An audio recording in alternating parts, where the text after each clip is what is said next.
Good news! Central Americano MBBS just 34 lakhs. Columbus Central University. Hanumanthu మీ గురువుకు నేను ఎన్నిసార్లు చెప్పాను నా బాక్య తెచ్చలవయ్యా మగడా నీ పిల్ల నుంచి పెళ్లి చేయమని చెప్పారా నా మాట విన్నాడా మీరు చెప్పిన విషయం అంత బాగుండలేదు అందుకని వినలేదండి. ఓహో నేను చెప్పిన విషయం బాగుండలేదు కాబట్టి మీరు వెళ్ళలేదు. మీకు బాగున్న విషయాలు చెప్పడం కోసం నేను రోజు వస్తూ ఉంటాను. మీరు నా చెవుల్లో సన్నాయి వాయిస్తూ హింసిస్తూ ఉంటే భరిస్తూ ఉంటాను. ఆహా ఎంత బాగుందయ్యా. లాభం లేదు, ఇహ నేను ఆగదలుచుకోలేదు. ఈ పూట సామాన్లన్నీ బయటపడేసి వేలం పాట వాడిని పిలిపించేసి మాధవయ్య పరుగును బజార్లో పడేటట్టు చేస్తానంటే. తొందరపడకండి, మా గురువు గారు పక్కూరు వెళ్ళారు. నేను వెళ్ళి పిలుచుకొస్తాను. ఆయన వచ్చేదాకా కాస్త ఓపిక పట్టి కూర్చోండి. ఆయన వచ్చేదాకా ఆగేదే లేదు. నువ్వు ఆయన కోసం వెళ్తే నేను ఇక్కడ చూస్తూ కూర్చోవాలా? పిచ్చి పిచ్చి వేషాలు కుదరదు. ఇవాళ అటో ఇటో తెలుసుకోవాల్సిందే. తెలుసు రా సింగరాజు. ఒక్క మాట. ఇంకో అబద్ధం మాట? ఏదో ఒక అబద్ధం చెప్పడానికి ఇక్కడి నుంచి గంటేయాలనుకుంటున్నావా? నేను వెళ్ళను. అదేం కాదు, నేను నిన్ను పెళ్లి చేసుకోవాలనుకుంటున్నాను. అమ్మా నువ్వు చెప్పేది నిజమా అబద్ధమా? నిజమే సింగరాజు. నా పెళ్లి కొన్ని సమస్యలకు పరిష్కారం కలిగిస్తుంది, కొన్ని కథలకు ముగింపు పలుకుతుంది. అందుకే పక్కూరు వెళ్ళిన మా నాన్నగారు తిరిగి వచ్చేలోగా మన పెళ్లి జరిగిపోవాలి. పరాయి మనిషికి తెలియకుండా ఈ పెళ్లి జరిగిపోవాలి. వెంటనే వెళ్ళి ఊరి చివరున్న గుళ్ళో మన పెళ్లికి ఏర్పాట్లు చేయి. పెళ్లి సింగరాజు. ఇదేమిటి నిజమేనా? అదెంత పని క్షణంలో చేసేస్తా.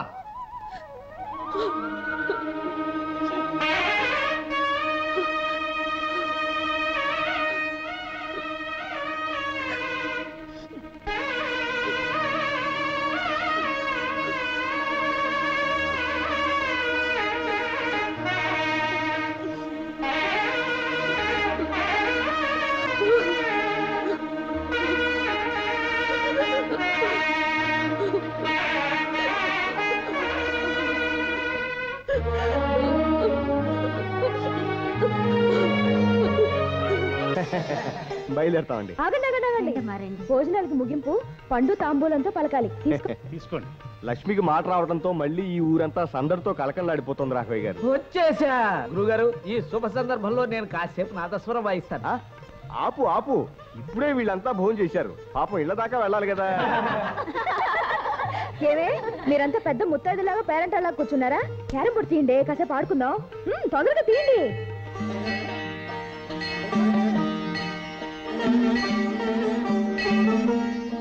స్వామి, నీ దయ వల్ల లక్ష్మికి మళ్ళీ మాట వస్తే నీ గోపురానికి ఒక కొత్త గంట కట్టి భూమి ఆకాశం మారుమోగేటట్టుగా 101 సార్లు మోగిస్తాను.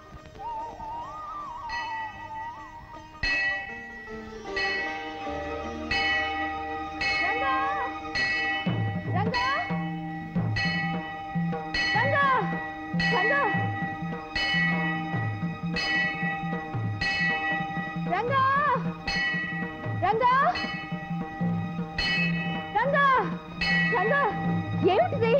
దిగు. రంగా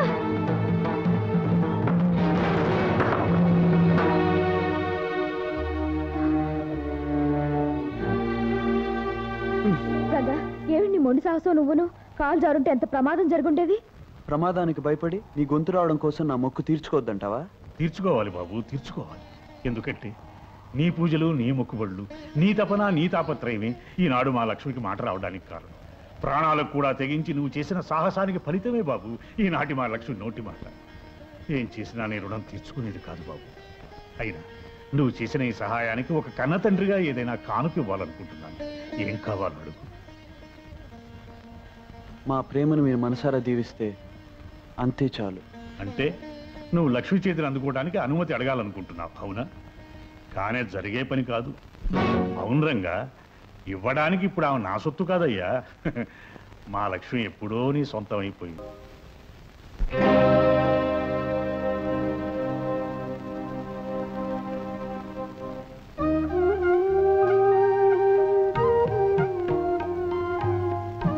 ఏమ్మా, ఈ విధంగా నీ జీవితం తాకట్టు పెట్టి నన్ను రుణవిముక్తిని చేశావా? అదే మాట నాన్న. కొడుకైనా కూతురైనా నేనే అనేవాడివి కదా. నీకు కొడుకే ఉంటే బాకీ తీర్చవలసిన బాధ్యత తను తీసుకోడంటావా? మాట్లాడింది చాలు. బస్సుకు టైం అవుతుంది. సత్యవతి నువ్వు లోపలికి పెళ్లి సర్దుకో. వెళ్ళు. ఆలస్యం అయితే బస్సు పని కోసం అవుతుందా? అగదా. చూడండి మామయ్య గారు, బాకీ తీర్చడానికి బదులు ఆడపిల్ల నుంచి పెళ్లి చేశాను ఎవరితో చెప్పకండి. దీన్ని చాలా రహస్యంగా ఉంచాలి. అడ్డమైన అప్పుల వాళ్ళంతా వచ్చేసి మా పిల్లని చేసుకో బాకీ తీర్చుకో, మా పిల్లని చేసుకో బాకీ తీర్చుకో అంటారు. దీన్ని ఎలా ఉంచాలి? రహస్యంగా ఉంచాలి. రంగా రారా రారా, చూడు త్వరలో మొగ్గ రాబోతోంది.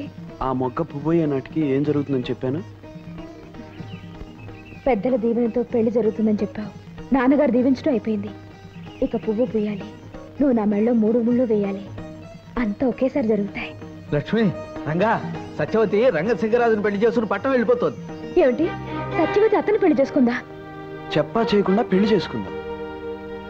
ఏమిటిది సత్యవతి, మాతో ఒక్క మాటైనా చెప్పకుండా పెళ్లి చేసుకోవడం ఏమిటి? లక్ష్మి, జీవితంలో కొన్ని అపురూపమైన సంఘటనలు అనుకోకుండా జరిగిపోతాయి. నీకు హఠాత్తుగా మాట వచ్చినట్టే నాకు హఠాత్తుగా 3 ముళ్ళు పడ్డాయి. అనవసరమైన అబద్ధాలు ఎన్నో చెప్పేదానివి. పెళ్లి చేసుకుంటున్నామనే నిజం ఎందుకు చెప్పలేదు సత్యవతి? అబద్ధాలు సత్యవతిని కదా, నిజం ఎలా చెప్తాను? రంగా, మిమ్మల్ని కోరిక కోరతాను, తీరుస్తారా? ఏమిటో చెప్పు సత్యవతి. మీ పెళ్లికి నేను దగ్గరుండాలి. నా చేతులతోనే మిమ్మల్ని పెళ్లి కొడుకు పెళ్లి కూతురుగా అలంకరించి ఆలు మగల్ని చేయాలి. తప్పకుండా. అసలు నువ్వు చేయకపోతే మా పెళ్లి జరగదు. సత్యవతి, మరి నా కోరిక చెప్పమంటావా? ఏమిటి రంగా? అల్లరి చేసే సత్యవతి పన్నంటి బిడ్డను కంటానికి మా ఊరు వచ్చేటప్పుడు నాకు తెలియజేయాలి. నా బండి మీద ఊళ్ళోకి రావాలి. అలాగే. ఏయ్, నిజం చెప్తున్నావా అబద్ధం చెప్తున్నావా? అది కాలమే చెప్పాలి. అందులో బస్ వస్తుంది, పదపదన వెళ్ళాలా? బస్ మన కోసం అవుతుందా? ఆగదు కదా, ఆగినప్పుడు ఎక్కాలి. స్టాప్ స్టాప్, దా ఎక్కు. ఏమిటి సిద్ధాంతి గారు, మీరంటున్నది నిజమే? ఆ మోగ పిల్లకి మాటలు వచ్చాయా? వచ్చిందమ్మా, సలక్షణంగా వచ్చింది. అమ్మా, మరొక శుభవార్త. అది మనకి దుర్వార్త కావచ్చు అనుకోండి. ఆ లక్ష్మికి రంగడనే అబ్బాయికి పెళ్లి జరపడానికి ముహూర్తాలు కూడా పెట్టుకోబోతున్నారు. పెళ్లి జరిపిస్తారా? ఎలా జరిపిస్తారు? ఎలా జరుగుతుందని తెలియనట్టు అడుగుతావేమే తల్లి? సత్య స్వర్గానికి పోయిన నాన్నతో జరిగిందిగా నీకు పెళ్లి. అలాగా నువ్వు నోరు మీరా, అసలు రహస్యం తెలియక నువ్వు అలా వాగుతున్నావు. ఆ రహస్యం తెలిస్తే నువ్వు అడుగుతావు ఈ పెళ్లి ఎలా జరుగుతుంది అని. రహస్యమా? అయ్యా, ఈ నెల 15వ తేదీ ఉదయం 5:45 ముహూర్తం దివ్యంగా ఉంది. ఇంకా ఆలస్యం లేకుండా తాంబూలాలు పుచ్చుకునే కార్యక్రమం కూడా జరిపించేద్దాం. వర్జమైనా రావచ్చు, లేదా శనో పాదం అయినా పెట్టేయగలడు. పెట్టేయగలడేమి? పెట్టేశాడు. ఒక పాదం కాదు, 2 పాదాలు పెట్టేశాడు. ఏమిటన్నయ్యా, లక్ష్మికి పెళ్ళని తాంబూలాలు పుచ్చుకుంటున్నారని విన్నాను. చూస్తుంటే అదంతా నిజంలాగే ఉందే. అవును దుర్గా, అదేదో నెరవేనట్టు మాట్లాడతావేమిటి? నేరమే కాదు, ఘోరం కూడా. ఒకసారి పెళ్ళైన పిల్లకి మొగుడు బొంత కాకిలా బతికుండగా మళ్ళీ తంబూలాలు కిళ్ళీలు అంటూ మరో పెళ్లి చేయటం మా దొరల భాషలో క్రైము అంటారు. బోడి మీ తెలుగు భాషలో నేరం అంటారు. ఏమిటా కూతురు? నా కూతురికి పెళ్ళి అవడం ఏమిటి? అయ్యిందన్నయ్య, దాని మొగుడెవరో కాదు, నా కొడుకే. వాళ్ళిద్దరికి ఎప్పుడో పెళ్ళయింది. నువ్వు ఆవేశంగా అరిచినంత మాత్రాన్న నా కొడుకు నీ కూతురు మొగుడు కాకుండా పోడు, వాడు కట్టింది తాళి కాకుండా నువ్వు పోదు. ఇదేదో ఈ పెళ్లి ఆపి అల్లరి పెట్టాలనే ఉద్దేశంతో వచ్చినట్టున్నారు ఈ అమ్మ కొడుకులు. అసలు నా కూతురి పెళ్లి నాకు తెలియకుండా ఎలా జరిగింది, ఎప్పుడు జరిగింది? సాక్ష్యాలు ఆధారాలతో సహా చరిత్ర బయట పెట్టబోయా బలవంతరావు. ఆ తర్వాత 10 మంది న్యాయం అడగొచ్చు. మంచి ముక్క చెప్పారు సిద్ధాంతి గారు. పెట్టించు మా పంచాయతీ. జరిగిందంతా మేము మిగతా పెద్దలు అంతా విన్నాం. బలవంతరావు లక్ష్మిని తన పెళ్ళాం అంటున్నాడు. ఇందుకు నువ్వేమంటావయ్యా మునసబు? అబద్ధం అంటాను. కన్నవాడిని చిన్నప్పటి నుంచి నా బిడ్డని పెంచిన వాడిని నాకు తెలియకుండా నా బిడ్డతో వాడికి పెళ్లిలా జరుగుతుంది. జరిగిందంటే అందుకు సాక్ష్యం ఏమిటి? సాక్ష్యం సాక్ష్యం అని చిందులు తొక్కకు మావా. ముఖ్యమైన సాక్షి ముందుకొస్తే నీ నోట మాట రాదు. ఎవరా ముఖ్యమైన సాక్షి? ఎవరా? లక్ష్మిని కన్నమ్మ, నీకు ఇల్లాలుగా ఉన్నమ్మ, నాకు అత్తమ్మ, అన్న పూర్ణమ్మ. ఏమిటన్నయ్య అలా తెల్లమొహం వేస్తావు? నిజమేమిటో నీ పెళ్ళాన్ని చెప్పమాను. ఏమిటి పూర్ణ? వాడు చెప్పే అబద్ధానికి నువ్వు సాక్ష్యం అంటాడేమిటి? చెప్పు పూర్ణ, ఇదంతా అబద్ధం అని చెప్పు. ఏం అన్నపూర్ణమ్మ గారు, బలవంతరావు చెప్పేది నిజమా? అవును, అతను చెప్పింది నిజమే. నా కూతురు లక్ష్మికి అతనికి పెళ్లి జరిగింది. పూర్ణ, అత్తమ్మ అలా టెలిగ్రామ్ ముక్కల్లా చెప్పటం కాదు, ఇది పంచాయతీ. పెద్దలందరికీ వివరంగా విషయం చెప్పు. విషయం సరిగ్గా 17 ఏళ్ల క్రితం, అంటే మా లక్ష్మికి 2 ఏళ్లప్పుడు మా వారికి పెద్ద జబ్బు చేసింది. ఆయన్ని పరీక్షించిన సిద్ధాంతి గారు పరిస్థితి చాలా ప్రమాదంగా ఉందని, ఆయన ఏ వైద్యం రక్షించలేదని, వెంటనే ఇంట్లో ఏదైనా శుభకార్యం జరిగితే తప్ప ఆయన నాకు దక్కరని చెప్పారు. అప్పుడు మా ఆడబడుచు దుర్గమ్మ పసివాళ్ళైన తన కొడుకు నా కూతురికి పెళ్లి జరిపిస్తే ఆయనకి గండం గట్టెక్కొచ్చని చెప్పింది. నా పసుపు తాడు నిలబడ్డానికి అంతకంటే వేరే మార్గం లేదని వాళ్ళిద్దరూ చెప్పడంతో అప్పటికప్పుడే దేవుడి గుళ్ళో పసి వాళ్ళిద్దరికి పెళ్లి జరిపించేశా. ఆ విషయం మాలోనే రహస్యంగా ఉంచాలనుకున్నా. నేను చేసింది తప్పో ఒప్పో నాకు తెలీదు. కాకపోతే ఒక ఆడదానిగా నా పసుపు కుంకుమలు నిలబెట్టుకోవాలని అప్పుడు ఆ పని చేశానండి. విన్నారుగా మా అత్తమ్మ చెప్పినదంతా. దీన్నే మా దొరల భాషలో ఫ్లాష్ బ్యాక్ అంటారు. బోడి మీ తెలుగు భాషలో కథ చరిత్ర అంటారు. పసితనంలో జరిగిన, పెద్దయ్యాక జరిగిన, పళ్ళూడాక ముసలి వయసులో జరిగిన పెళ్లి గనుక మా పెళ్లికి మీరంతా ఒప్పుకుని తీరాలి. నోర్మయ్, ఇన్నేళ్లు ఊరుకుని ఇప్పుడు నీ అవసరం కోసం అవకాశం చూసుకుని బయట పెట్టే పెళ్లి చల్లదురా, చల్లదు. అంటే ఆ పెళ్లిని తాళిబొట్టుని గౌరవించనంటావా? మనసు తెలిసి చేసుకునేది పెళ్లి, ఇష్టపడి మెళ్ళలో కట్టించుకునేది తాళి. అంతేగాని పశువుకు పలుపుతాడు కట్టినట్టు, బొమ్మకు గుట్టపీలకు చుట్టినట్టు లోకం అంటే ఏమిటో తెలియని ఓ పసిపిల్లకు పసుపుతాడు కట్టేసి అది పెళ్లి అంటే నేనే కాదు, బుద్ధి జ్ఞానం ఉన్న ఏ మనిషి ఒప్పుకోడు. ఏమది? బాల్య వివాహాలను గౌరవించడం మన ఆచారం. అనురాగంతో పెనవేసుకుని కలిసిపోయిన రెండు మనసుల్ని విడదీయటం ఆచారం కాదు, దురాచారం. నాయన, తరతరాల నుంచి వస్తున్న పద్ధతులకు తలవంచడం మన సాంప్రదాయం. ప్రేమతో నిండిన గుండెల్ని ముక్కలు చెక్కలు చేయడం సాంప్రదాయం కాదు, రాక్షసత్వం. మా కళల్ని బ్రద్దలు చేసి కన్నీళ్లు మా బ్రతుకులకు మిగిల్చేట్టుగా చేసేవి కట్టుబాట్లు కావు, కత్తుల బాట్లు. రంగా, సాంప్రదాయం ఆచారం కట్టుబాట్లు కాదనటానికి దడవి కాదు, శ్మశానము కాదు, అందరూ కలిసి బ్రతికే ఊరు. తప్పనిసరిగా చెప్పిన దాన్ని ఒప్పుకు తీరాలి. ఏం పెద్దలు ఏమంటారు? అవును రంగా, వివాహం ఎప్పుడు ఎవరితో జరిగినా ఒప్పుకు తీరవలసిందే. రాయుడు గారి కూతురు రత్తమ్మ 6 నెలల జరిగిన పెళ్లికి ఒప్పుకుని కాపురం చేయటం లేదు. మా బామ్మర్ది బండసుబ్బడు 2 ఏళ్లప్పుడు పెళ్లికి తలంచి ఇప్పటికే కాపురం చేస్తున్నాడు. మూఢత్వంతోనూ మూర్ఖత్వంతోనూ కొందరు బలైపోయారని అందరూ బలి కావాలని కోరుకోవటం న్యాయం కాదు, అన్యాయం. ఏమిటిది జమీందారు గారు? నిప్పు తుక్కిన కోతిల కుప్పిగంతులు వేసే వాళ్ళను ఊరుకోబెట్టడం కాదుగా ఈ పంచాయతీ ప్రోగ్రాం. తొందరగా తీర్పు చెప్పండి. ఎన్నో ఏళ్లుగా పాటించే పద్ధతులను ముందు తరాల వాళ్ళు కాదనవచ్చేమో కానీ మా తరంలో కాదనటానికి ఎవరి తరమూ కాదు. కనుక గ్రామ పెద్దగా లక్ష్మి బలవంతరావు భార్యని నిర్ణయించాం. ఇప్పుడు పెట్టుకున్న ముహూర్తానికి అతడు ఆమె మెడలో అందరి ముందు తాళి కట్టాలని నిర్ణయిస్తున్నాం. ఈ క్షణం నుంచి లక్ష్మి రంగడికి పరాయి మనిషి కనుక అతడికి ఆమెకు మధ్య ఎటువంటి సంబంధం ఉండటానికి వీల్లేదు. కాదని ఎదురు తిరిగితే గతంలో పంచాయతీ తీర్పుని ఎదిరించిన వాళ్ళు ఎంత దారుణంగా శిక్షింపబడ్డారో మీ అందరికీ తెలుసు.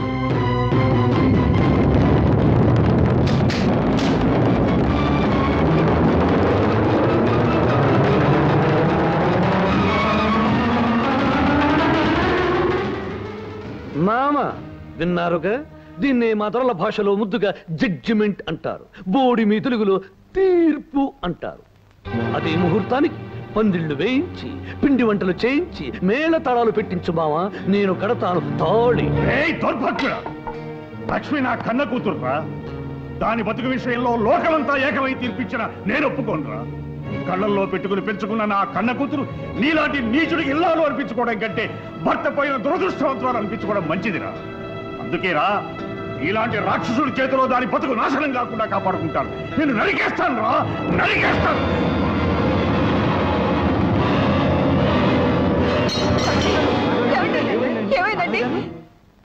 అమ్మా, అయ్యగారికి పక్షవాతం వల్ల కుడికాలు కుడి చెయ్యి పడిపోయాయి.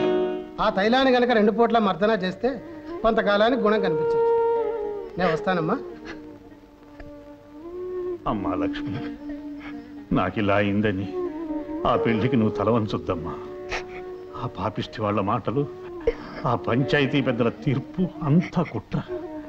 వాటికి కట్టుబడి నీ బ్రతుకు అన్యాయం చేసుకోకమ్మా. నీ మనసుకు నచ్చిన మనిషినే పెళ్లి చేసుకుని సుఖపడమ్మా.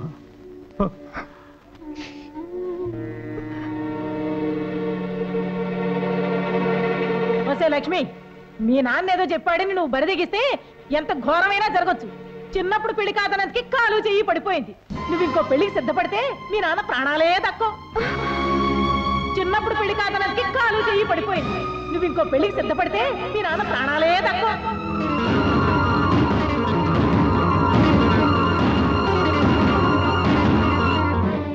తల్లి దావేదా, ఏమిట్రా? ఈరోజు 5వ తారీఖే. 15వ తారీఖున పెట్టిన ముహూర్తానికి ఈ తాళిబుట్టు దాని మెళ్ళలో నేను కడతాను. మామయ్య ప్రాణాలు కాపాడతాను. అంతవరకు ఈ తాళిబుట్టు ఇక్కడే వేలాడుతుంటుంది. రోజుకో పేజీ లెక్క నేను చూస్తూ ఉంటాను. ఏమిటి ఫ్రెండ్ నువ్వనేది? ఏముంది, మీ నాన్నగారు తలుచుకుంటే నన్ను మునుసుబును చేయగలరు. ఆ పని చేశారంటే జీవితాంతం నేను మీకు రుణపడి ఉంటాను. దానిదేముంది, రేపే తహసీల్దార్తో మాట్లాడి పాత మున్సబు గారు మంచం పట్టారని చెప్పి మీకు పట్టం కడతాం. మీరు వెళ్ళండి. సంతోషం. మావయ్య, మాజీ మున్సిపైన నువ్వు మంచాన పడ్డ కారణాన నీ కర్రా కండువా తీసుకుని నేను కొత్త మున్సిపయ్యే శుభ సందర్భాన నీకు కాలు చెయ్యి లేదు గనుక నోటితో ఆశీర్వదించు మావయ్య. భ్రష్టుడా! అయ్యా, కొత్త మున్సిపయ్యా, పొద్దున్నే ఇలాంటి మాటలు పడే కన్నా అడిగి గాడితో తన్నించుకోవడం శాస్త్రి! అయ్యా, గ్రామ ప్రజల చేత ఈ కొత్త మున్సిపుకు జేజేలు కొట్టించు. ఓ రంగు రంగుల పిల్లి కొత్త మున్సిపుకు పాడుచుకును. ఆ పిల్లితో పాటే మన శని పోయింది బాబు. అలాగా? ఎక్కడికి రా బయలుదేరా? ఇందాక నల్ల పిల్లి, ఇప్పుడు విధవ తల్లి. ఇలాగే బల్లి, పిల్లి, నల్లి దరిద్ర శకునాలు ఎదురవుతుంటే మనం ఎలాగరా బయలుదేరేది? అయ్యా, మంచి శకునం మనకు ఎదురు కాకపోతే మనమే మంచి శకునాన్ని వెతుక్కుంటూ పోవడం ఉత్తమోత్తమం. అలాగేనంటావా శాస్త్రి? సరి సరి, పద పద పద పద.